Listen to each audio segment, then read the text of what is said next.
Hello and welcome to the interview here on France 24. This year's US presidential election is the Republicans to lose, and their man at the moment appears to be doing just that. Mitt Romney is trailing incumbent Barack Obama in the swing states, the co-chair of his campaign has quit, and the chorus of right-wing pundits questioning his competence is growing. This week, Romney faces Obama in the first of the presidential television debates. To discuss the state of play, I'm joined today by Charles Kolb, who worked for the George H.W. Bush White House and is now president of the French-American Foundation. Welcome to you. Thanks for being on the program. Pleasure to be here. On this TV debate, Barack Obama obviously has the experience. He was debating against Senator John McCain 4 years ago, but it was several years ago. So who do you think has the edge?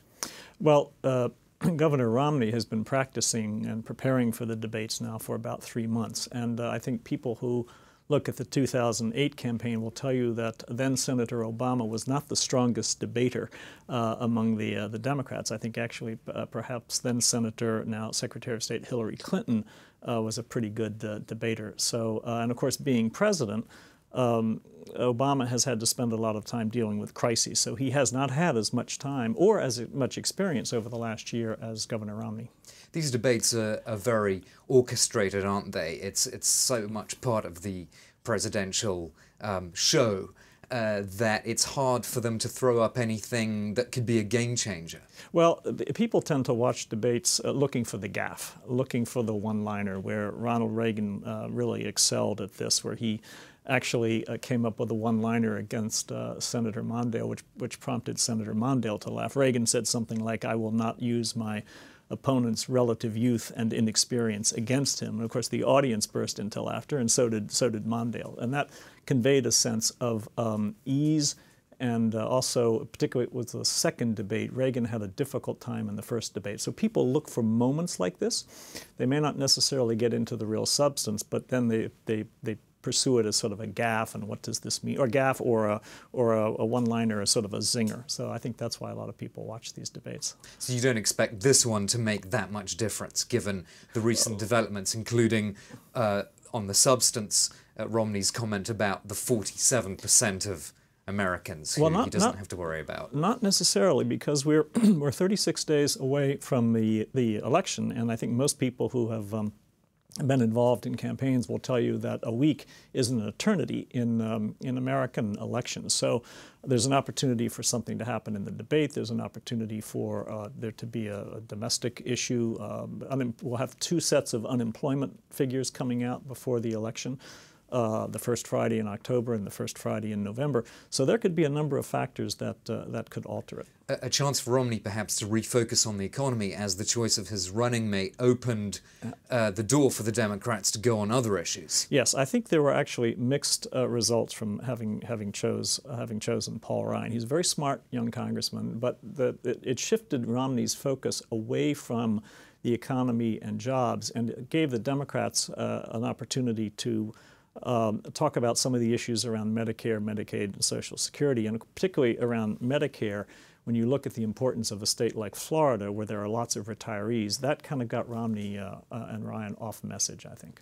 But on the economy, though, Charles, there is still this gaffe, if you will, or perhaps something more fundamental about how Romney relates to people, with the 47% of Americans comment. And that's going to make any message on the economy difficult to connect with voters. I would agree. I think that was a big mistake, and Governor Romney seems to have a similar problem that his father had. His father, when he was running for the presidency some years ago, made a famous gaffe that basically sank his campaign. And I think Romney has had he hasn't had the best couple of weeks in the last few days. But still, a few weeks to go. So what would you be advising him if he was still in the White House for his economic message? Well, I would advise him to do a couple of things. First of all, to focus on jobs and the economy. And then second, I think the governor needs to spell out in some detail what a first Romney term would look like. He actually needs to articulate it. And a lot of the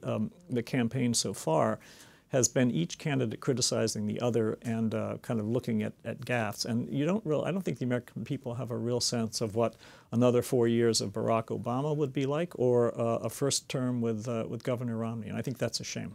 You've argued, though, that this lack of a conviction campaign, if you will, is actually not new, that many, many years have passed since there was an American politician with that kind of conviction message. Well, I look at Ronald Reagan, for whom I worked, also as having been a real conviction president. There have also been Democratic presidents, Roosevelt, Truman, I'd say Johnson was a conviction president. By that I mean someone who has a focused message and a focused set of programs. They don't always work out for the best, but you could summarize Reagan in 6 words: lower taxes, stronger defense, less government. It's very hard to do that for most of the presidents who have followed. And I think conviction presidents tend to leave a longer mark on the on America than what I'd call managerial presidents. And I worked for a managerial president, namely H.W. Bush.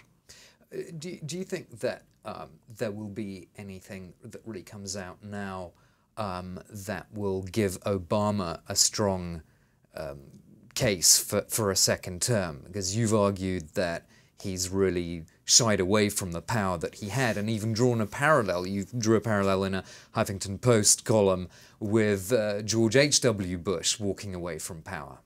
Yeah, I think Obama, I've been surprised. He's governed in a way that's been different from the way he campaigned. He promised a very vague term of hope and change. Of course, he did deliver on health care.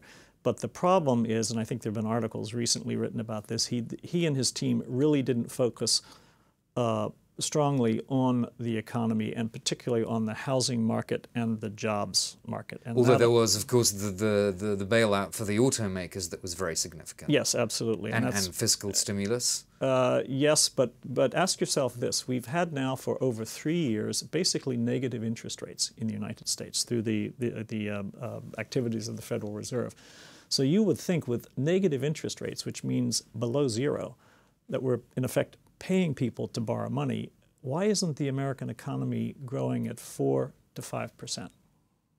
And I think that's an issue. We've never had interest rates this low, this long, and the Fed basically said the week before last that they were going to continue this until 2015. Do you think his whole style, though, Obama's, would have to change if, as the polls suggest, he's on course to win a second term? This whole sort of aloof approach to his own party, and perhaps getting, rolling up his sleeves and changing his whole way of dealing with Congress. Well, presidents don't tend to change their style. Sometimes they get a message, and I think Obama got a message in 2010, just like Bill Clinton got a message after his first 2 years when he tried and failed at health care reform. So I don't think President Obama changed his style very much after the 2010 congressional elections, where the Democrats lost big time. So I think it's a matter of personality. You've argued that American politics has been changed by a Supreme Court decision on funding. Can you explain to us a bit what that's about? Yes. In January 2010, the U.S. Supreme Court decided a case called Citizens United, which basically upended almost a century's worth of campaign finance regulations, and in effect opened the doors to hundreds of millions of unregulated, undisclosed dollars from individuals and companies and labor unions flooding the American political system. And that's a big change, and I think it's an unfortunate change, because now voting is the most important thing a citizen can do. And it's not a market activity, it's a public activity. And a lot of my conservative friends sort of use market analogies to discuss campaign finance, and it's not that at all. So I'm not actually optimistic about reforming the system until there's either a change in the makeup of the Supreme Court or there's a huge scandal. One or both of those will happen at some point. What's the effect, though, on, what is it, a lack of transparency then, so that voters don't really know what's going on? And this money can be used to purchase television and radio ads for or against particular candidates without necessarily disclosing who the donors are. And so you have what have become known as super PACs. A PAC is the acronym for a political action committee. So you have these super PACs now on both a Republican side and the Democratic side, basically funneling all this money into the elections. President Obama at one point said he was opposed to all of this, but then he looked at the political, practical reality and basically gave a green light for the Democrats to follow the suit of the Republicans. The Republicans, probably the most prominent of the super PACs, is directed by Karl Rove, who was a very skilled former advisor to George W. Bush. And the net effect is what, a bigger disconnect between people and politics? Well, I think so. I think so. I mean, you look at other democracies, no other democracy that I'm aware of around the world has this type of financing system for public elections to decide the people who are going to govern you. And perhaps it also increases the sense of a managerial style of politics to some extent. Or the possibility that our elected officials are bought. Okay, we'll have to end it there. Thank you very much for You're welcome. Your contribution, Charles Kolb, President of the French-American Foundation and former advisor to the George H.W. Bush White House. That's all for this interview on France 24.